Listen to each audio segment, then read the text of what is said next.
میں آپ کو ایک عظیم صحابی کی سچی مؤثر اور جذبات سے بھرپور کہانی پیش کرتا ہوں۔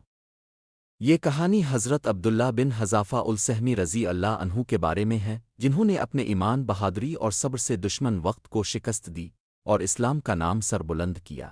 یہ واقعہ حضرت عمر فاروق رضی اللہ عنہ کے دور خلافت کا ہے۔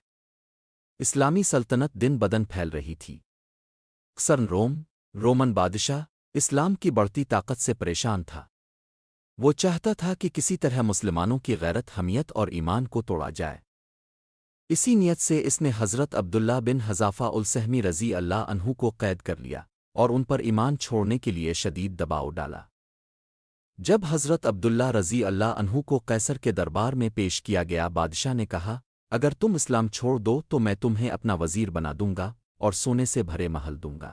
حضرت عبداللہ نے گردن اٹھا کر کہا، اگر تم مجھے ساری دنیا کا مال بھی دے دو تب بھی میں محمد صلی اللہ علیہ وسلم کے دین سے نہیں ہٹوں گا۔ بادشاہ نے غصے سے حکم دیا کہ انہیں تنہائی میں ڈال دو اور ان کے سامنے شراب اور سور کا گوشت رکھو۔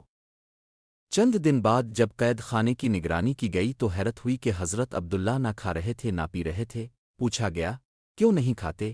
فرمایا، اسلام میں ان چیزوں کی اجازت صرف حالت مجبوری میں ہے، لیکن میں نے دشمن کو یہ موقع نہیں دینا چاہا کہ وہ سمجھی ہم ان کے آگے جھک گئے۔ اب قیصر نے ایک اور ظالمانہ طریقہ اختیار کیا۔ اس نے حکم دیا کہ ایک بڑی دیگ میں کھولتا ہوا تیل لایا جائے اور ایک مسلمان قیدی کو اس میں ڈال دیا گیا تاکہ حضرت عبداللہ ڈر جائیں۔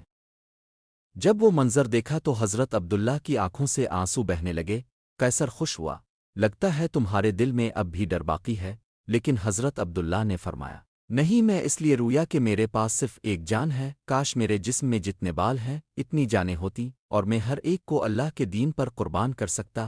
اب بادشاہ نے کہا، اگر تم میرے ماتھے کو بوسہ دے دو تو میں تمہیں آزاد کر دوں گا۔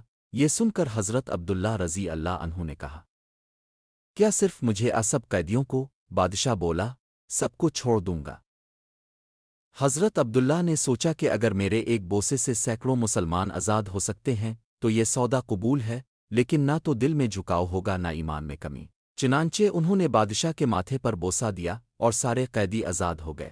جب حضرت عبداللہ بن حذافہ مدینہ واپس آئے اور حضرت عمر رضی اللہ عنہ کو پوری کہانی معلوم ہوئی تو وہ منبر پر کھڑے ہوئے اور فرمایا، یہ عبداللہ ہے جس نے اللہ کے دین کی لاج رکھی، اور اگر عمر کو حکم دیا جائے تو میں بھی اس کے ماتھے کو بوسہ دوں گا۔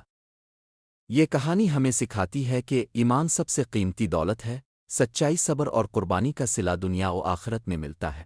ظالم کتنا ہی طاقتور ہو، ایک مومن کی غیرت اس سے زیادہ بڑی ہوتی ہے۔